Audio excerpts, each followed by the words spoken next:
ክቡር የጠቅላላ ጉባኤው Excellency, President of the General Assembly, የተባበሩት መንግስታት ድርጅት Excellency, ዋና ጸሐፊ፣ Secretary General of the United የተከበራችሁ Nations, የሀገራችን መሪዎች፣ Excellencies, Heads of State and መላው Government, ሰላም ወዳድ the የዓለማችን ህዝቦች፣ peace-loving people of our ክቡራትና world, ክቡራን፣ ladies and gentlemen. ክቡር ፕሬዝዳንት የ77ኛው ጠቅላላ ጉባኤ Mr. ፕሬዝዳንት ሆነው President, ስለተመረጡ I congratulate you ለእርሶና and your country, ለሀገሮ Hungary, on ደስታዬን your ልገልጽ election እወዳለሁ። as the President of the General በተጨማሪም Assembly. የ76ኛው ጉባኤ I would ፕሬዝዳንት also like ክቡር to አብዱላሂ thank ሻሂድ His Excellency ስላሳዩት Abdullah አመራር Shahid for his service ምስጋናዬን and አቀርባለሁ። leadership during the 76th General በዚህ Assembly. ታላቅ ጉባኤ ሀገሬ ኢትዮጵያን I have በመወከል the greatest ንግግር honor በማድረጌ to speak before this የተሰማኝ ደስታ August Assembly የላቀ ነው። representing my country, Mr. Ethiopia. President, we are at a historic crossroads in the evolution of our multilateral system. Humanity is facing multiple and complex challenges ranging from climate change, extreme poverty, conflicts, terrorism, and geopolitical tensions.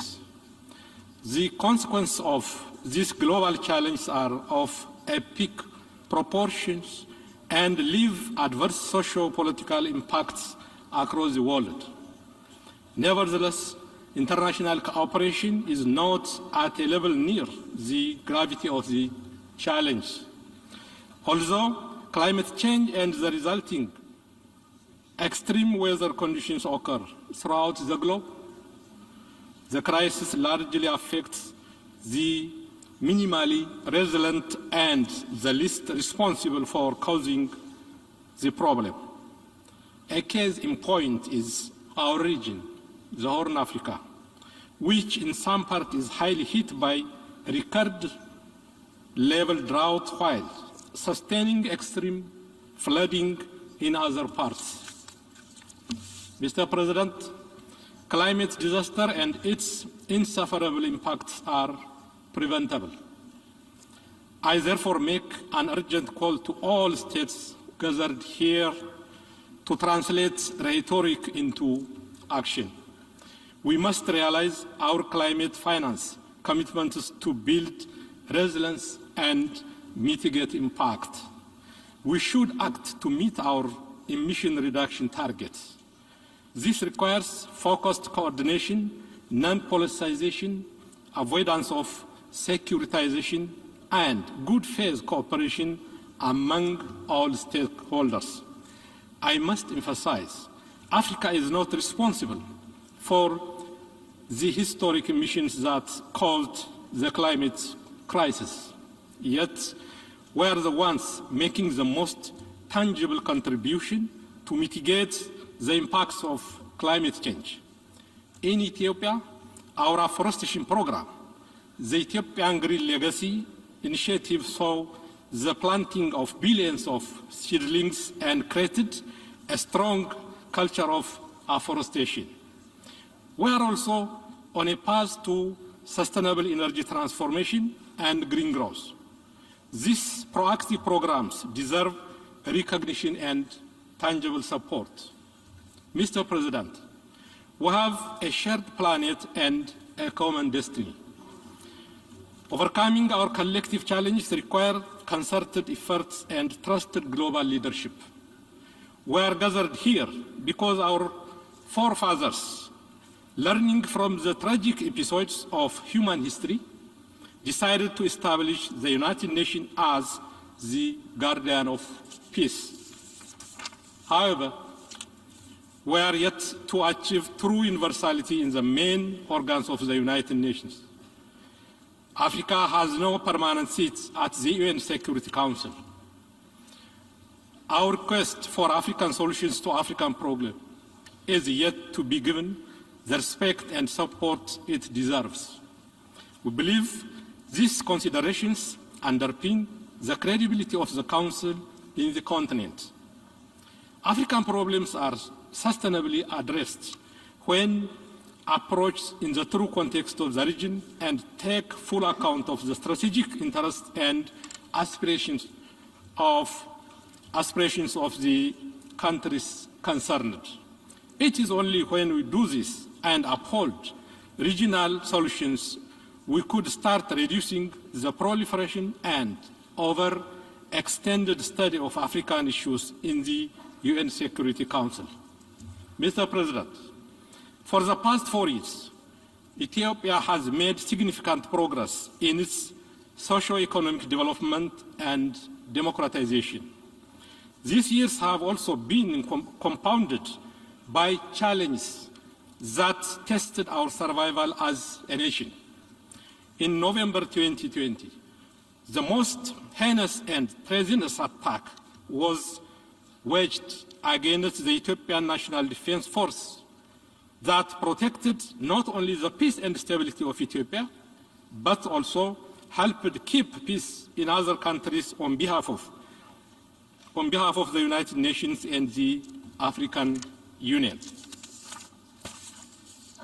The criminal group that remains hell-bent in destroying societal foundation of our country colluded with external actors opposed to our development aspirations.